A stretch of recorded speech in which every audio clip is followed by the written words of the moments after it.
Hello! Ngayon ay mag-aayos tayo sa basement. Ito po yung daan papunta sa aming sa baba namin and hindi pa siya tapos. Ganyan. At aayusin kasi maraming taon na ang nakalipas na hindi ito naaayos. Ayan oh. Halo-halo na dito sa loob. At mayroong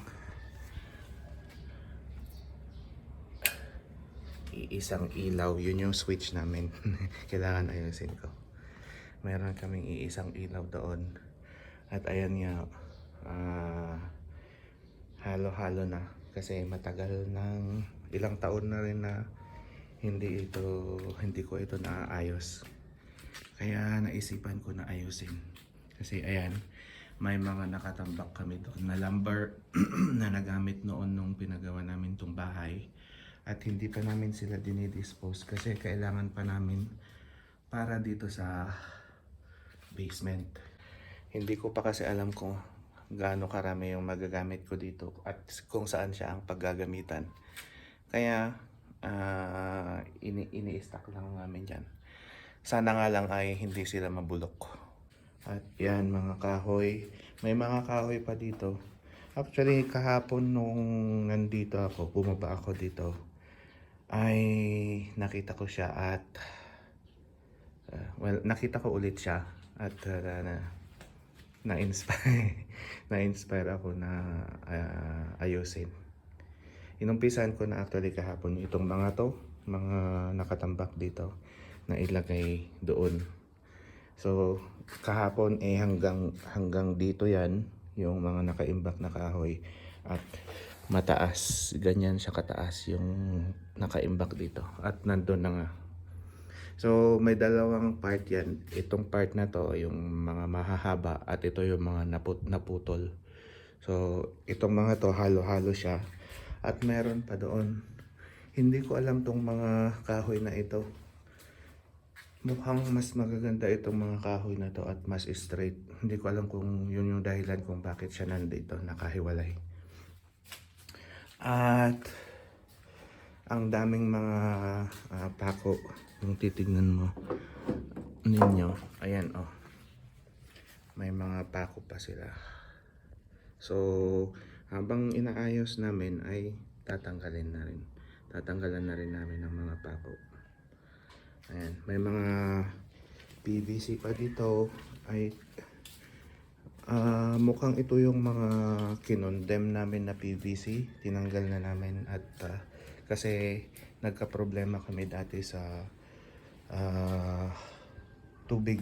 Yung wastewater namin ay hindi masyadong dumadaloy ng mabuti. At ito nga yung naging solusyon.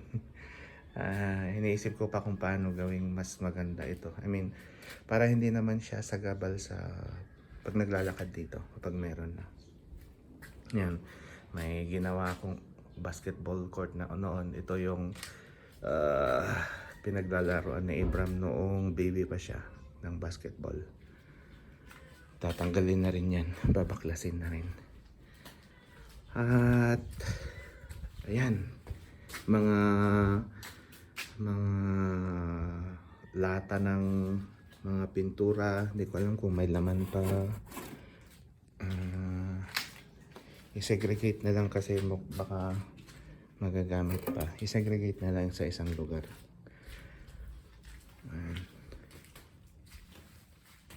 At dito natutulog yung mga dati, mga nagtatrabaho.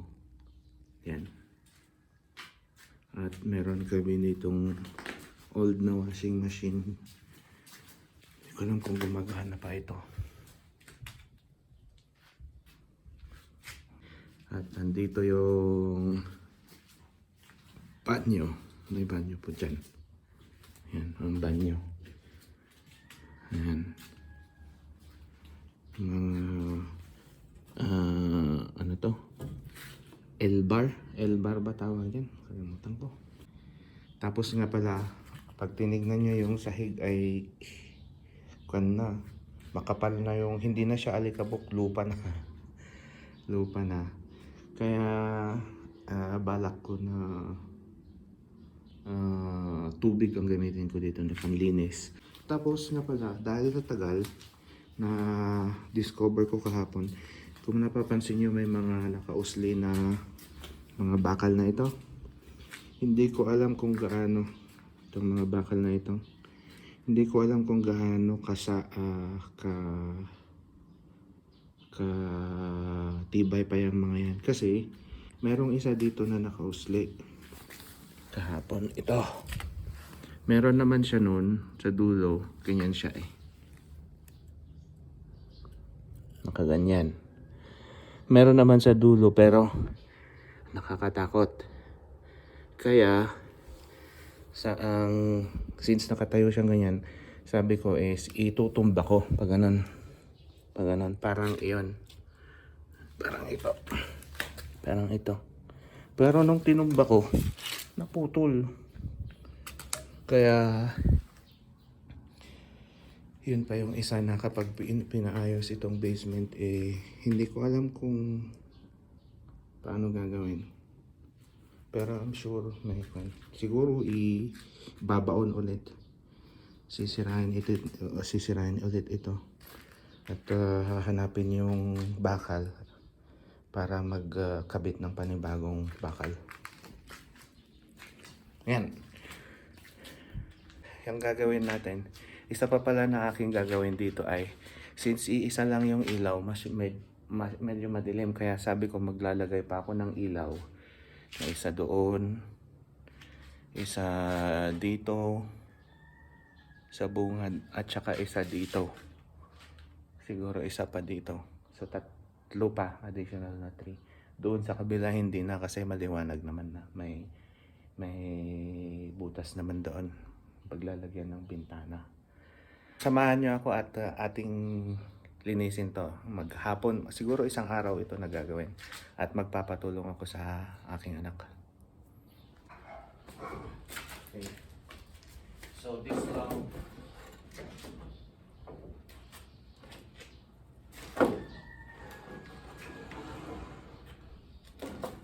long will go there.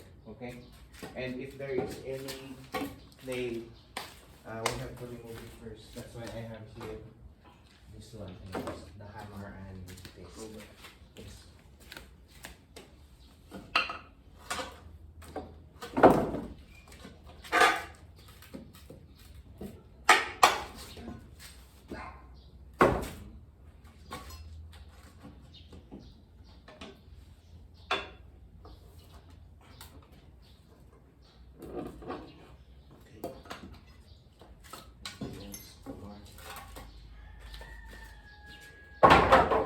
Putting it there, and I'll get all the nails.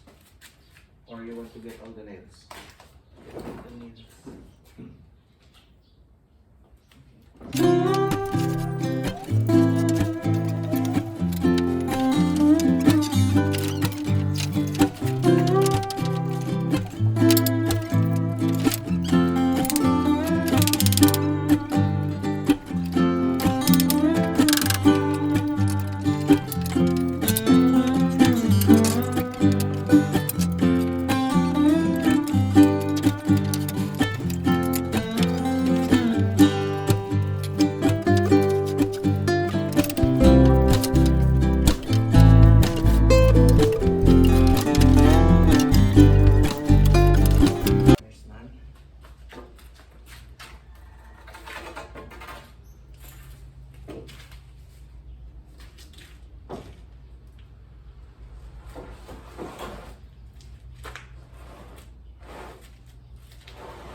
Next, we need to fix this.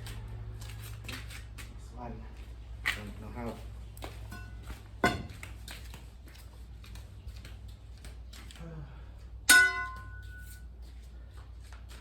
This, right?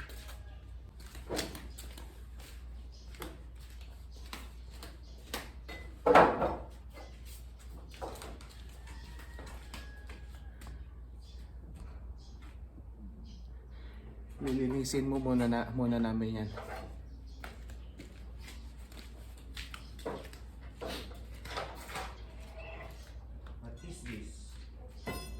Abraham Brian GM1.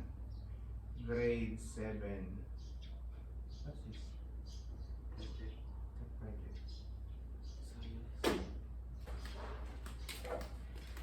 Project ni Abraham. Hammer of Thor. Load lifter daw. Hindi ko alam kung paano yung final assembly. So we use this na? Yeah.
Natanggal na yung mga nandito sa sahig. Karamihan ng nasa sahig. At iyon ay natanggalan ko na rin. Kanina nagtambak yan ng mga kahoy. Tinanggal ko na. Ito ayusin ko lang ng konti yan. At ito ay pwede ko nang lagyan ulit ng mga kahoy. Yung mga may iksing kahoy.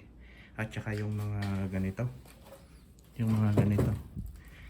Nabubulok na yung iba pero pwede pa rin pang sahig para mas stable siya.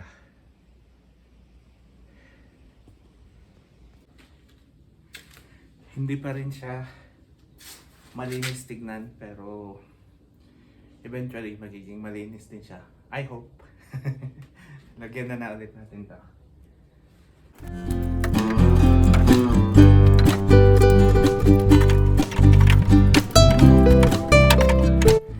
Parang jigsaw puzzle lang.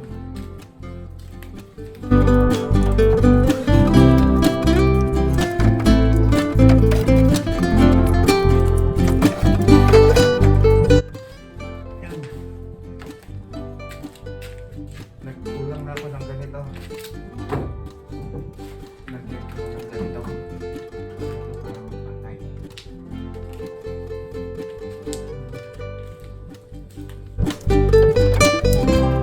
Natanggal na nga pala namin yung mga pako. Mas safe na dito ang magtrabaho.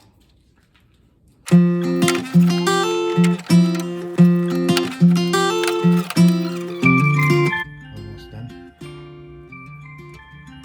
Natanggal niya yung mga pako. Still some more pako. That's called pako. Hindi pa siya marunong. Nag-aaral pa. Finished finally. Then just bury it. Bury it then.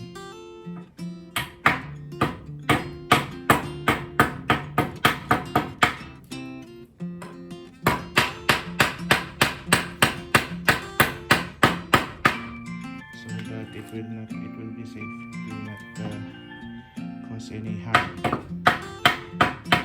Okay, then put it there. Ayan. Alansan na lahat.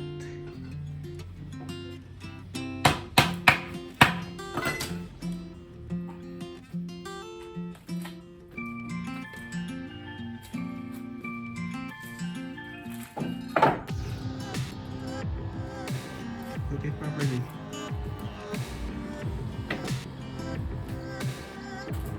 Can you put it there? On the edge. Alright. Then the basketball. We'll take it down now. We haven't used that for how many years? Many years.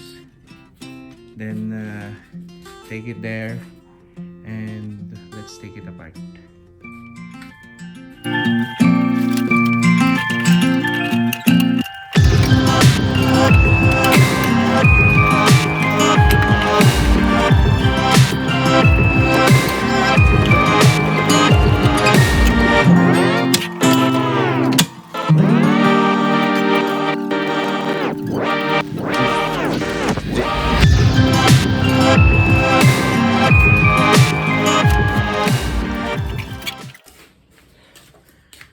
Nakaka-star sa paningin.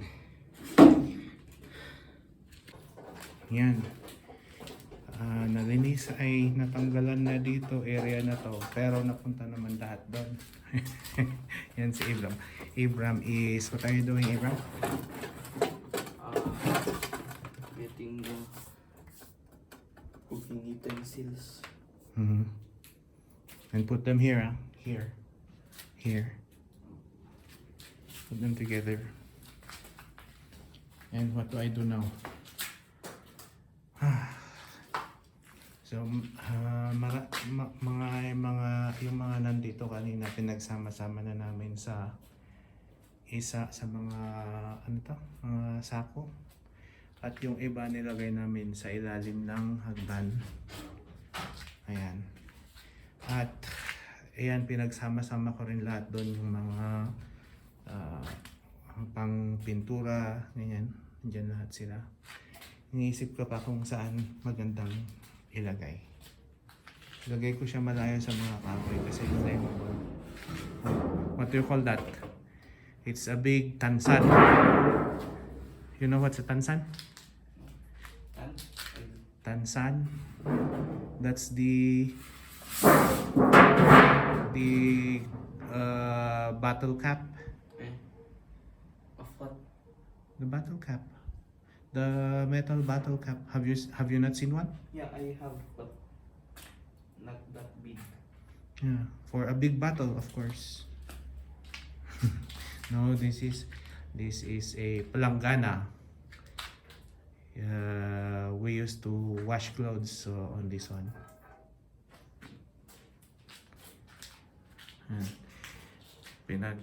Yung mga nandito na iba kanina at yung pinagsama-sama namin lahat yung mga hose. Ayan na siya.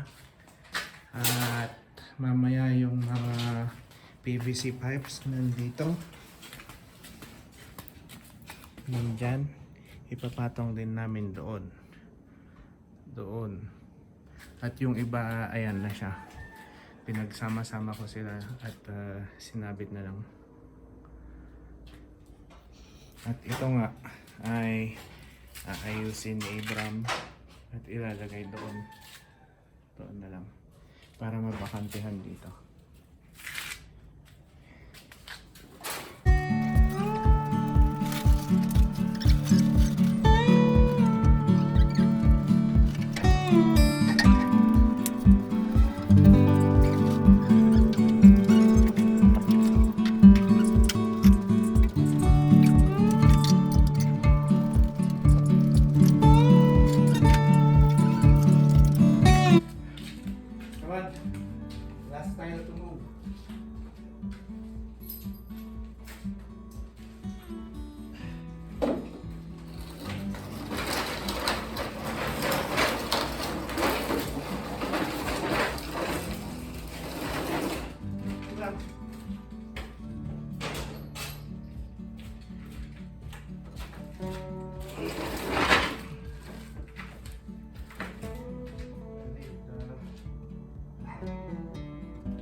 God. That was heavy. Put that back.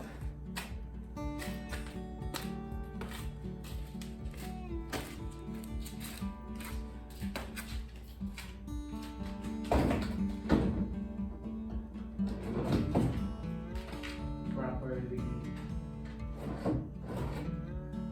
Oh. The hardboard.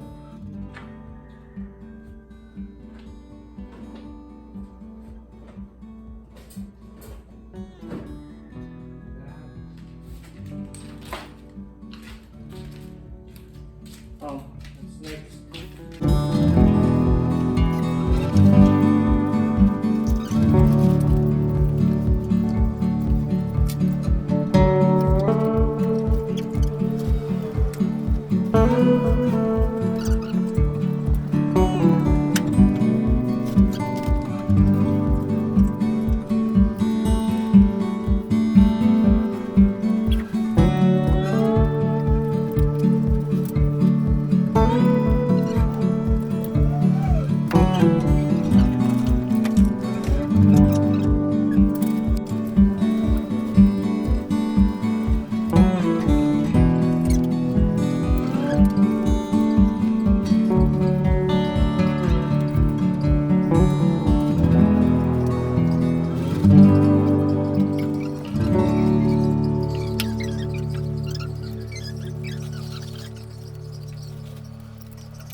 Hi.